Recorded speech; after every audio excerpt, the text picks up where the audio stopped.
Yeah, the banish being left in early, Hulkbuster just trying to pressure out Maniac as much as possible, force as much out of him as he can. We do see a Rain of Frogs, which is a little bit early, but does get the Workshop Forge at least. That can shut down sort of the overall train that Hulkbuster can run in the late game. But yeah, I'm not sure if it's going to be as valuable to him as possibly hitting a Heart of the Vault, which was really sort of what he needed here. Yeah, that's what I was going to say. Do you go...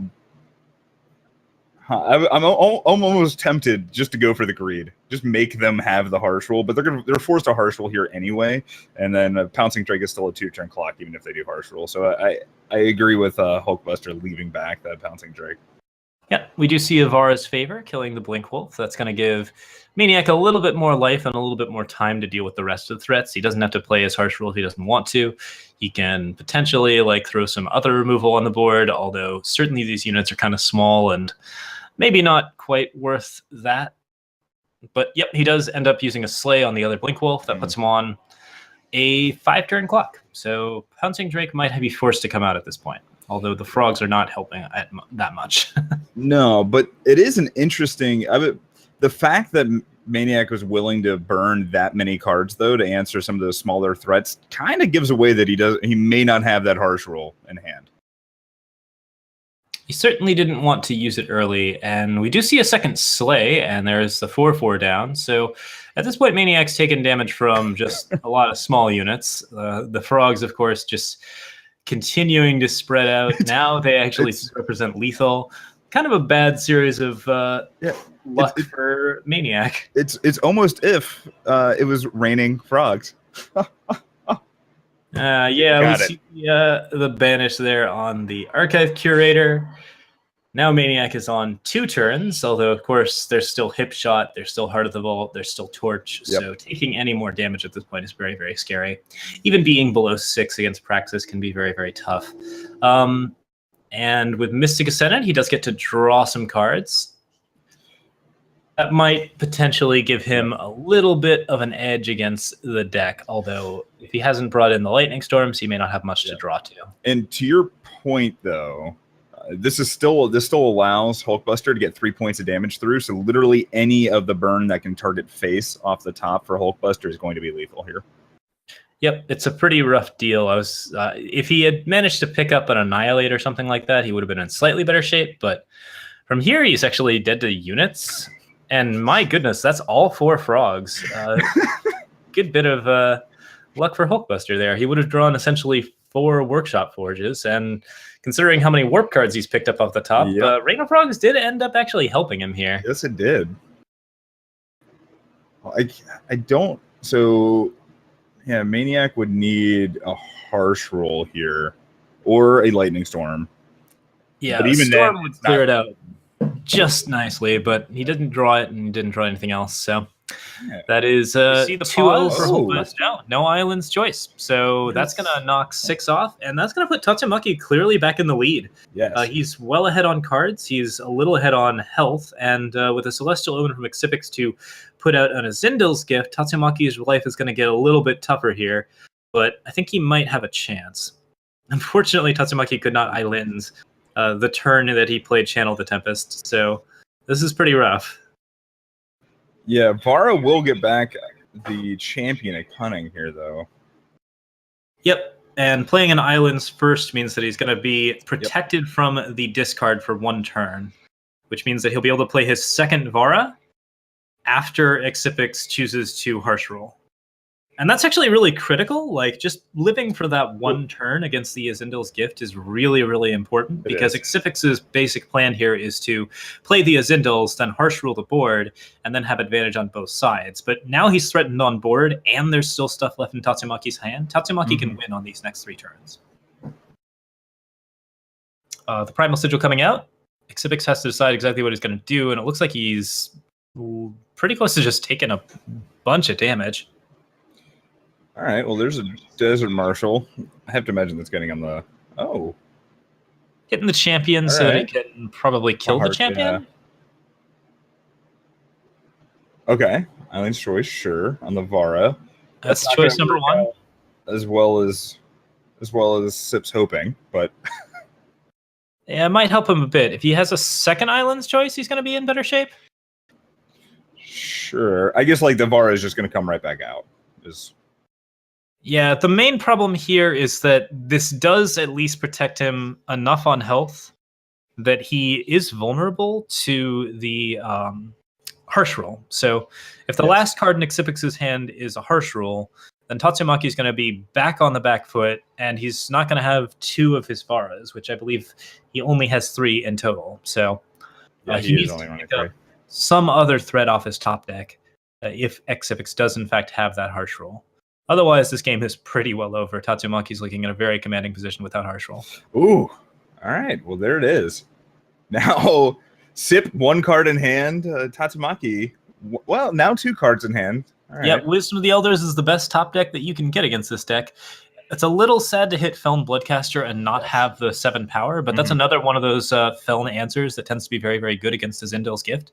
And, Azindel's Gift is a very strong card, but it does not stop Feln control completely. You can still pick up Bloodcasters or Wisdom. You can pick up some particularly good answers. There are sometimes ways that you can destroy the Relic, but I don't think Tatsumaki has any in his deck. And, of course, picking up a Aegis in your draw can really help out if you get the Islands Favor or Islands Choice. Islands Favor, that's right. So 2 damage a turn here, plus a Steward of the Past. Xypix is going to be forced to harsh roll again. He's still on the back foot, but if he can find a little bit more to secure his position, the Azindel's Gift will win him the long game. So he just needs to find some way to survive for the next couple of turns. Yeah, we're going to need at least a removal spell here. A harsh roll would be the best one, but no, doesn't have it. So, post gift, just total loss. It's kind of rough here because if he can enforce his own Sandstorm to start pushing through, or he could enforce the Black Sky Harbinger to prevent life from being gained. But if he attacks with either of the 4/4s, then both 3/5s just block 1, and that ends up with almost a net gain for Leptor, where not only does he not take 4 damage, but he kills the owl for free, and he gets 3 back. Yeah, and see, I like this line. I would have Valkyrie Enforcered first just to prevent that life gain, but I'm fine with this, right? Because it frees up the flyers, and now we have 8 power in the air again.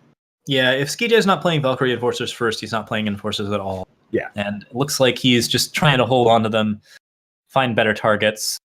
We do see a second Black Sky Harbinger, and now Skijay has a choice between Mystic Ascendant or Valkyrie Enforcer, which I think is kind of partly the fault of not playing Seek Power that turn. Yeah. Which I think you still play the Seek Power this turn, just so that you're spending the power. You keep the power in hand, but you spend the power to thin your deck a little bit more. Yeah, so you can both Mystic Ascendant and Valkyrie Enforcer. Yeah. He just wants to hide the fact that he doesn't have Trick. Ooh. Azindel's Gift, not a big deal here. As far as things go, he doesn't get to play the Valkyrie Enforcer unless he draws a power, and drawing another threat here is kind of sad, but he gets to Mystic Ascendant. He attacks for, I think, 8, 9, 10, 11 here, and he gets to draw more cards if he chooses to. Not sure that there's anything super great going for him, but he at least puts the opponent down to about 4. Is there a 2-drop that does anything? Oh, wait. Oh, he's just going to run out the 2 Valkyrie Enforcers instead of the Mystic Ascendant? Okay. Yeah, got to roll as many flyers as possible, since he expects it's either Harsh Roll or Bust. Or, well, Leptar doesn't have Harsh Roll, but like a Withering Witch, Black Sky Harbinger combo of some kind. But at only 8 potential power, it would have to be Withering Witch and Lightning Storm. We've already seen at least 2 Lightning Storms and at least one Witch.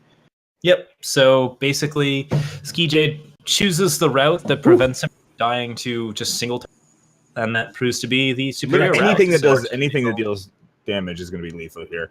Yeah. The reason why, just in case, Vara's Favor is lethal is because he's going to be attacking with the Statuary Maiden. He's going to have to block with the Oni Ronin, and then the 2 Argentport Instigator triggers will happen, putting Gabe down to 1. Yeah. Oh, over half of Serb's deck is lethal at this point. He has Torch, Annihilate, Suffocate, Vara's Favor, Extract, Death Strike, Obliterate, and of course Flame Stoker, kind of, as well as Stray into Shadow. There's not a lot of good options here. The second unit's guaranteed lethal as well, right? Yeah, Calendar actually does have the option to Soulfire Drake. Calamander's got lethal.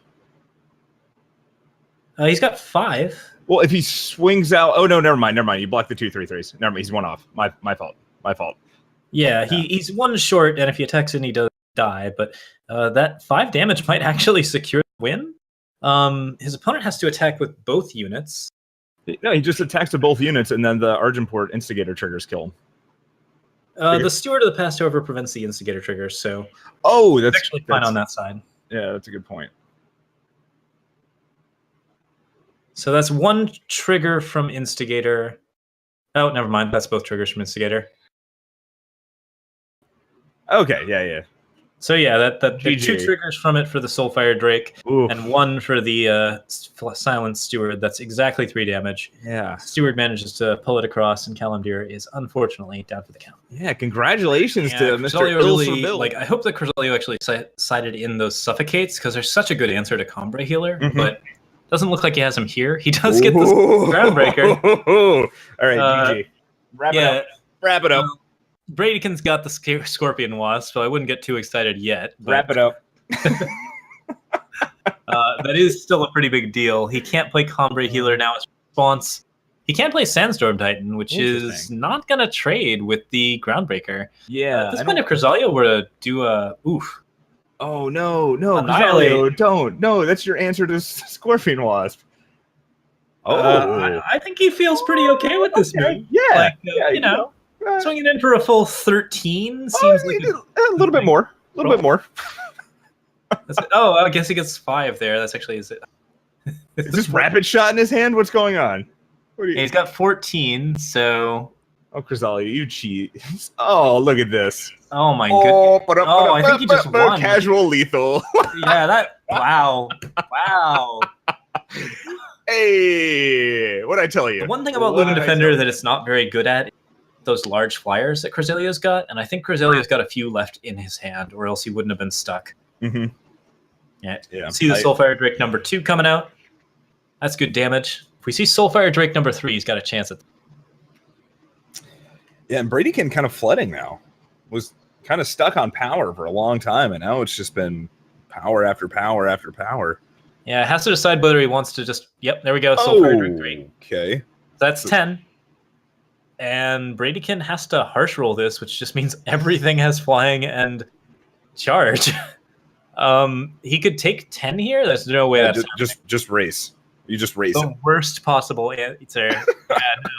Every card in Cruzalio's deck has flying and charge now, like both flying and charge. So he just there you go. Impending Doom with charge, 6 to the face.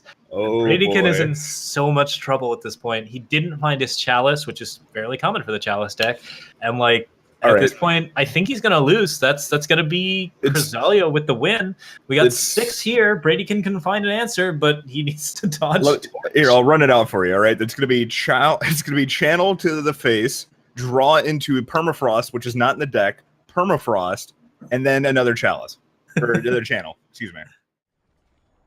That's the plan. Just deciding, I don't want to play any of the good cards in my deck. I'm just going to play some Owls or Kothons even. And Thundershock is going to respond by Dry Power. Here comes the Raider Frogs, and it finds channel. Take out the Kothon. We've seen too many Kothons already. Actually, there is an argument to be made for taking out Kothon. If you haven't seen it's not a good one. It's not a good one. Not now. Maybe if it happened before the Kothons came out, but no, not now. You absolutely take out the channel here. I don't think. I mean, if you really wanted to go deep, you could take out the Amber Acolyte, but I think with the Wisdom of the Elder in hands, that's too deep. I think just take out the channel and be done with it. Yeah, take out channel.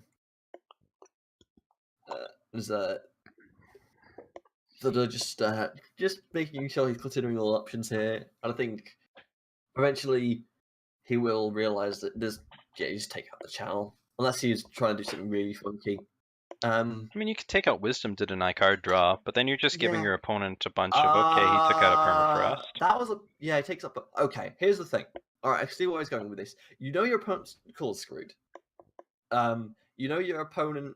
You know you have an Asmodale's Gift.